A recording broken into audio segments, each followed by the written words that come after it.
as you're getting ready to present, I do have some best practices available here for you. The first of which is just simply to communicate.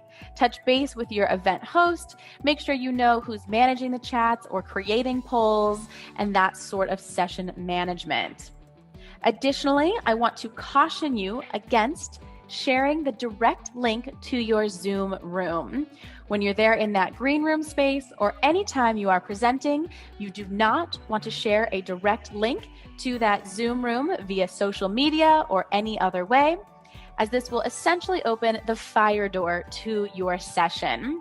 It will circumvent the security and benefits that we have for you out on the Pathable platform. So you want to make sure you're encouraging everyone to access your session via the Pathable platform. Now, as you're gearing up to present, you do not need a ring light to achieve excellent lighting. All you simply need are 2 lamps with lampshades. You can put those on either side of your camera, which will give you nice, even lighting while presenting. You want to make sure there's no window to the side or behind you, which will thrust your face into shadow. And your goal here, as she's demonstrating in the center, is just to have nice, even lighting. Now, hopefully you don't need to sit on the floor or be in a library, but I do have a use for all those books. I highly recommend raising your camera or laptop on a stack of books or tray to make sure that your camera is level with your eyes. That will ensure that you're always looking straight forward and at your attendees. You can see here a couple examples of what not to do, hopefully avoiding that double chin situation. Another way to ensure that you're looking forward is to take your self view while in Zoom and place that right underneath your camera.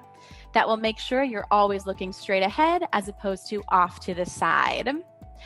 We highly recommend using a microphone and a headset of some kind to ensure you have clear, crisp audio, and you want to double check that that device is charged and ready to go for your presentation.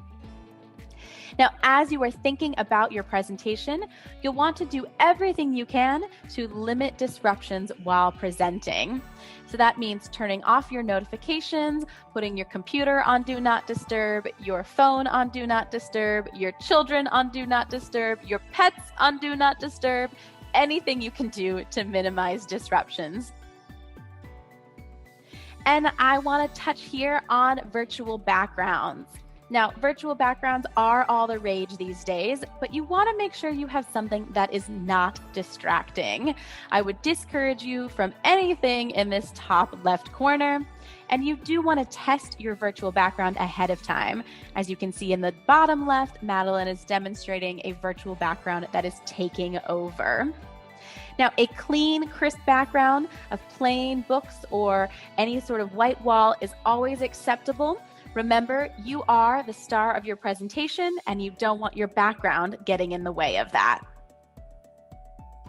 Now, before you present, I do recommend restarting your computer the night before just to clear out anything that might be updating in the background and make sure that it's in tip-top shape while you present. Additionally, while you are presenting, you want to make sure to close any unnecessary tabs so that you don't have your browser working extra hard while it's trying to transmit your presentation. So just go ahead and close out all of those unnecessary tabs for your presentation. Now let's talk about bandwidth. Your presentation will only be as good as your personal bandwidth, so you want to do everything you can to ensure you're getting the entirety of your bandwidth. Take your phone off the Wi-Fi, ask others in your household to turn off their Xbox, move closer to the router if that's an option, just anything you can do to make sure you have the full breadth of your bandwidth while presenting. My last piece of advice is to simply practice. Open up your own Zoom room, record yourself, watch that back. It's the only way to ensure that you look and sound the way you'd like to while presenting. You can also head out to zoom.us/test, and that will open up a Zoom room there for you on their website where you can test your audio and video as well.